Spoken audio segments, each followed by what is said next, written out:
Hi everyone, and welcome back to the channel. Today we're going to continue on from our Rexxem Origins Part 2 with Rexxem Origins Part 3. We've seen how we rebuilt Rexxem after the accident with its new persona, giving new life to my WRX and enjoying building it into Rexxem.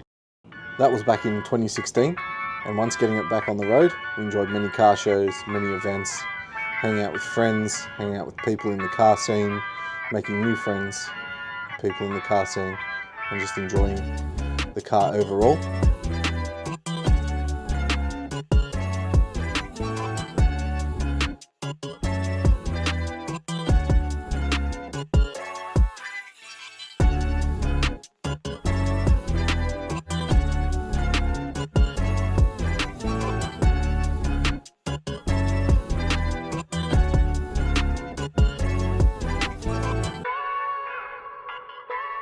That was all until June 2017.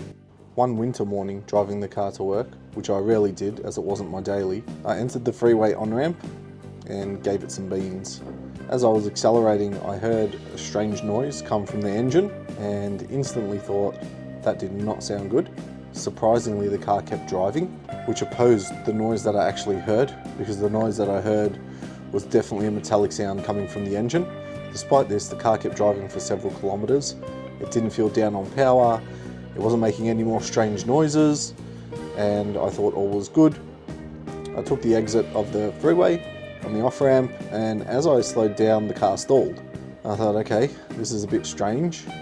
I started the car and it fired up straight away, which was a good sign. So after starting the car, I continued driving to work, and about 300 meters down the road, the car stalled again. So I pulled over into the service lane, and there I proceeded to try and crank the vehicle over. Finally it started up with an enormous rattle, and straight away I knew that it was not good. I turned the car off to try and stop it from sustaining further damages. So after letting the car cool down for about 5 minutes, I tried to turn it over again, and the noise coming from the engine was still there, and now it wouldn't idle at all. At this point in time, I realized that it definitely was something terminal to the engine, and the engine was probably toast. So I called the tow truck and took it home.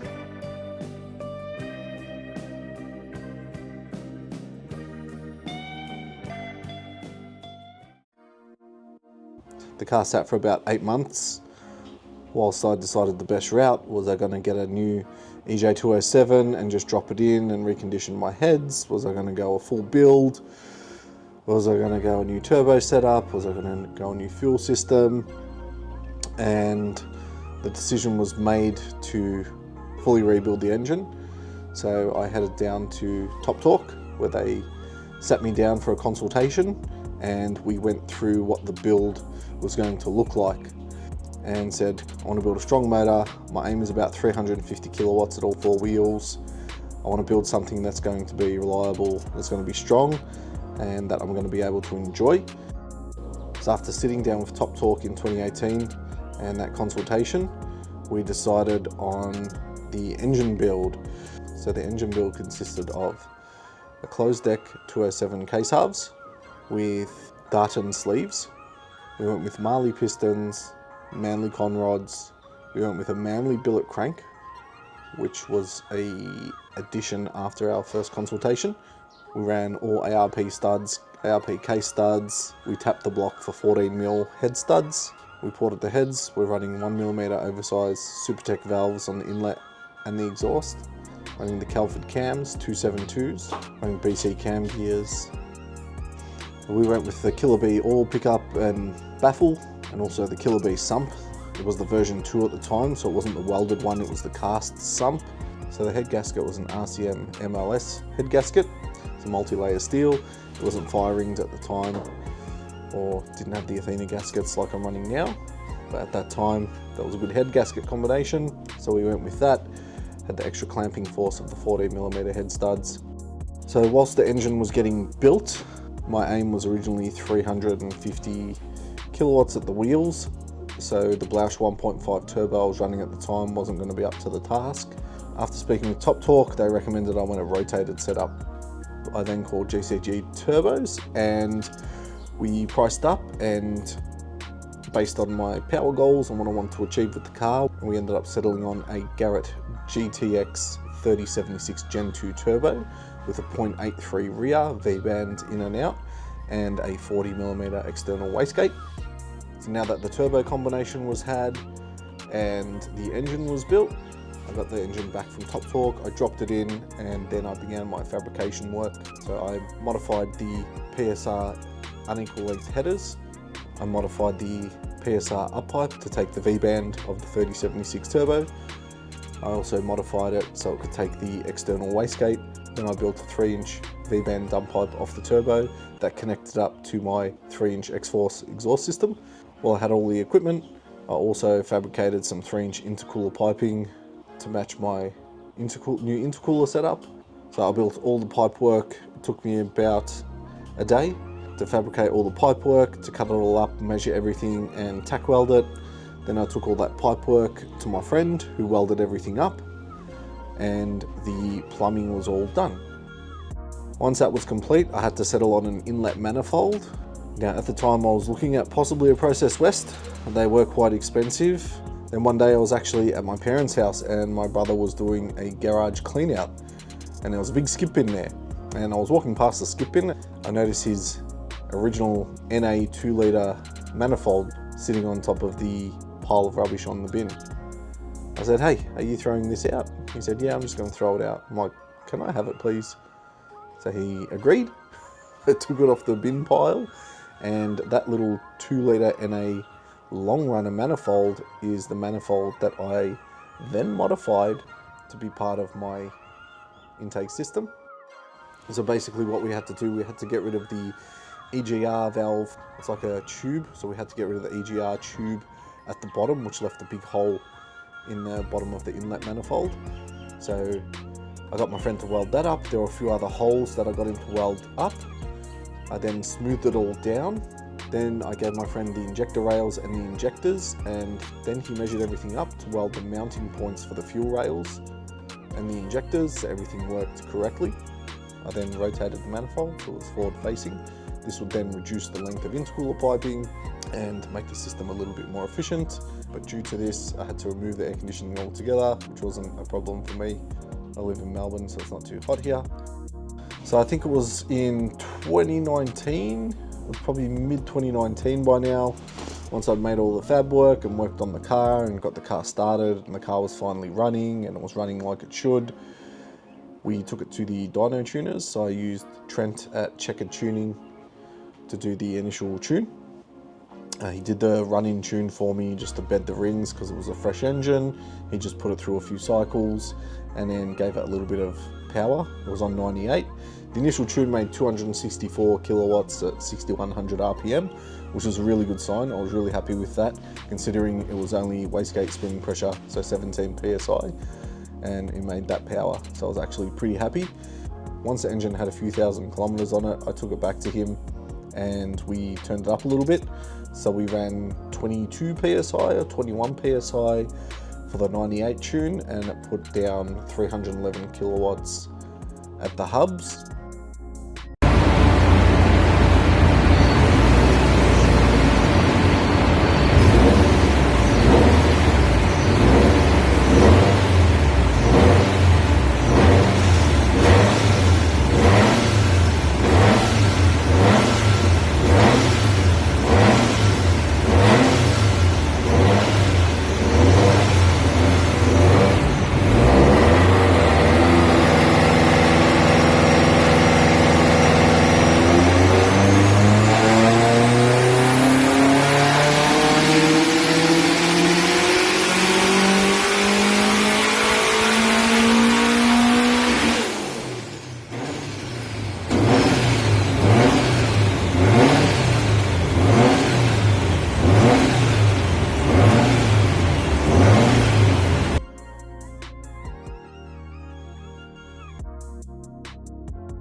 made all the right noises, the screamer pipe sounded awesome, and the car was a lot of fun to drive. The turbo setup was actually pretty responsive compared to what I thought it would be with the larger 0.83 rear housing. So once that initial tune was done, I put a few more kilometers on it and decided, you know what, I'm going to take it down the track. So some mates and myself, we towed the car up to Heathcote and let it rip down the drag strip. So I did, I think it was 4 runs for the day. The first run I tried doing a launch control which didn't work properly, so that run was pretty much null and void. The second run I ended up doing 12.1 at 116 mile an hour, and then I did another couple runs around the 12.1, 12.2 mark between 114 and 116 mile per hour. So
it was trapping okay, but I knew I needed more power and wanted to turn it up again. So that was at the start of 2020. I took it to Heathcote. That was just before COVID hit in February. Then once COVID hit, I couldn't do anything else to the car because of lockdowns, and I think it was about August to September in 2020 when things started opening up again. I called the tuner and I said, hey Trent, I want to bring it down. I want to put on E85. It's ready for it, and we'll see what the car can do. So I took it down to Trent again, check it tuning towards the end of 2020, and we did a quick dyno session.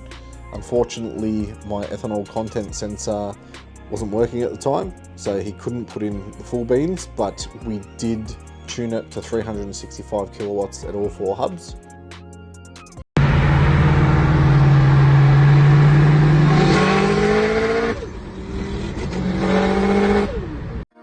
I remember getting the car back and hitting it on the freeway and just thinking, wow, this is a lot of power. This feels incredible. It was only an extra 50 odd kilowatts, but it felt absolutely awesome. So I ran the car like that for a little bit until I got my ethanol content sensor. And then at the start of 2021, I called Trent again and said, hey Trent, ethanol content sensor's working. Can I bring it back down for a tune? So I took it back down there. He said, Nick, what are you aiming for? I said, Trent, if we can crack 400, I'll be pretty happy.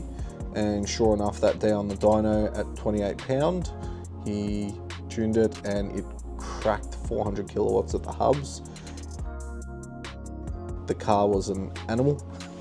I remember driving it that day, and again, onto the freeway in Keysborough, I hit it and I just thought, holy smokes, this is actually really, really quick now. It was responsive, full boost. It was all in by about 4,800 RPM, and it just pulled like a freight train. I was changing at about 7,800 RPM then, so it wasn't quite 8K. The turbo was dying off a little bit in the top end, but it had mega pull and it felt incredible. So I drove this setup for a while, and I think it was in about April 2021, I decided I wanted to take the car to Sandown. I didn't realise at the time, but the car was actually down on power. Nevertheless, I had Sandown that week, so I decided to take it anyway. We turned the boost down to about 23 pound, 22 pound. Did the first session at Sandown. Everything seemed to be great. I thought, okay, I had a new tyre and wheel setup. I was running the Nankang AR1s, super sticky, semi-slick tyre. They felt absolutely incredible on the track.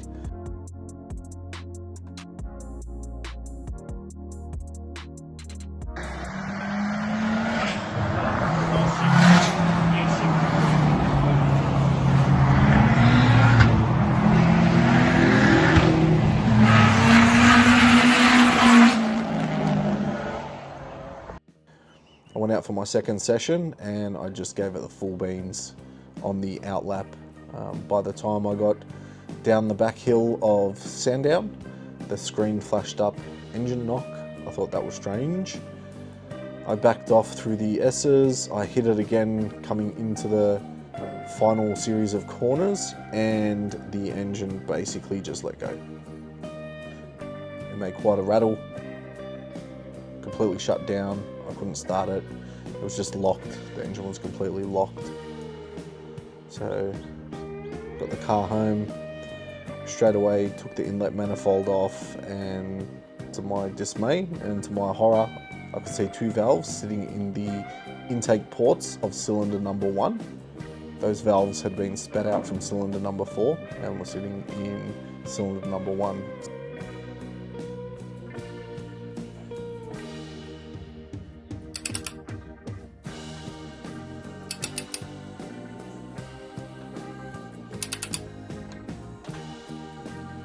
Stops there.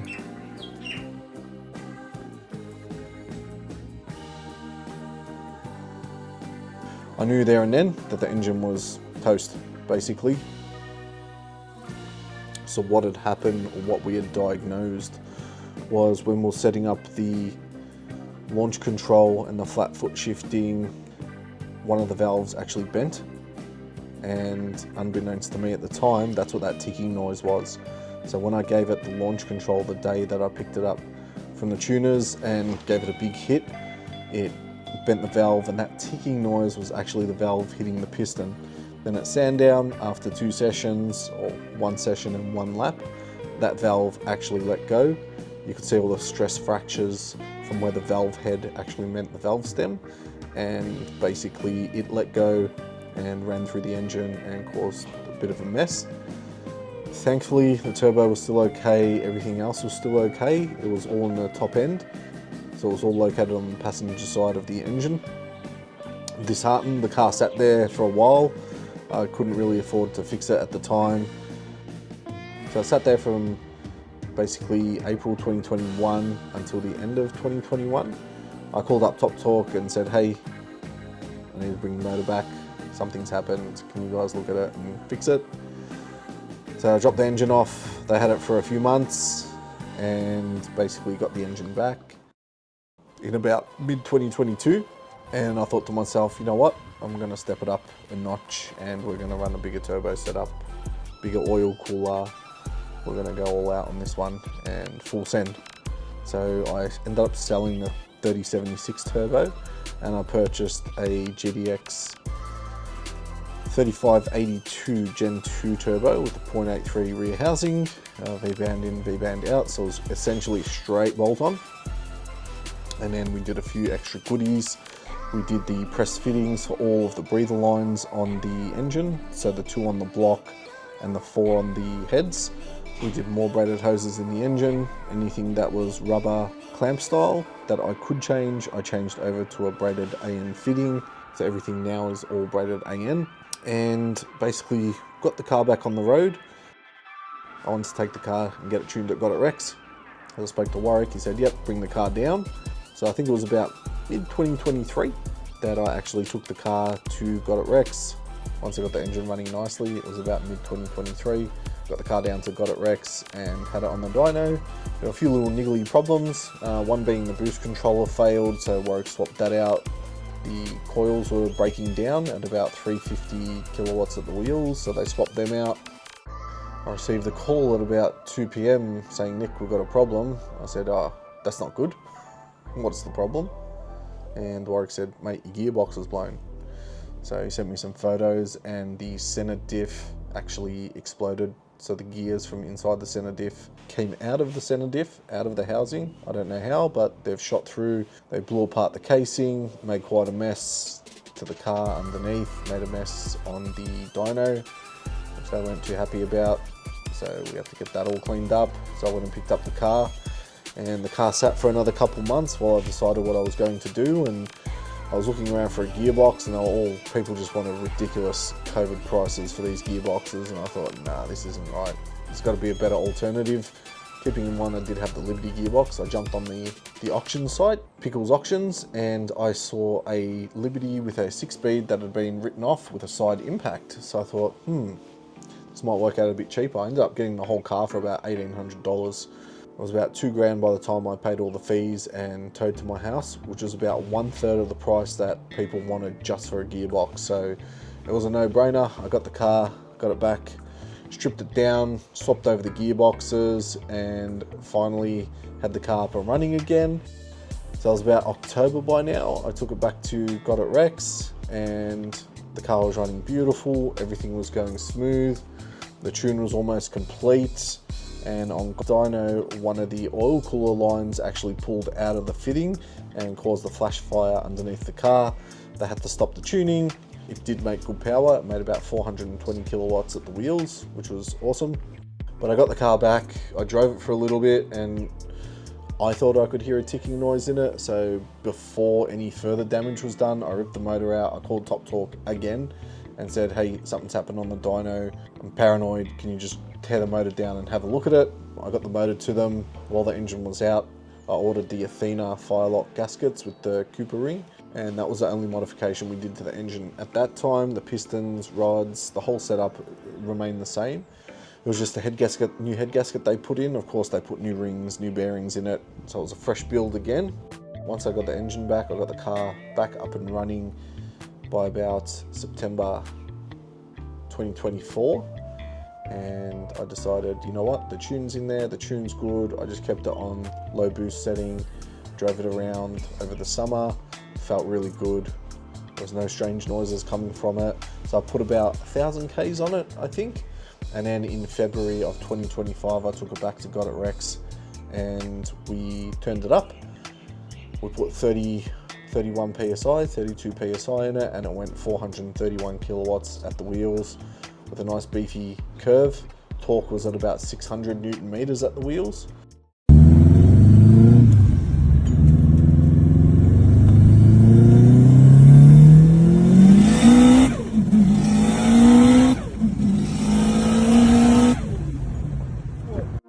Which for a little 2.1 litre feels absolutely sensational. And that was it. The car was back up and running again, and that brings us to today. Basically, the car is still running, which is a great sign. I'm actually really enjoying it. I took it to Calder, as you saw in one of my previous videos. We did some roll racing. Hopefully we can cut a 1/4 mile time. I'd like to take it down the 1/4 mile properly, and I just want to get a 10-second time slip for it. If it's 10.99, I don't care, as long as it's got that 10 in front. So guys, I hope you've enjoyed Rexxem Origins. This is the final part of the 3-part series, and we've seen the evolution of Rexxem from when I first got it, when I had the accident, after the accident, and then the full power build. So I hope you've enjoyed the series. Keep an eye out for some more Rexxem and Friends coming out soon, and we'll see you guys soon. Peace.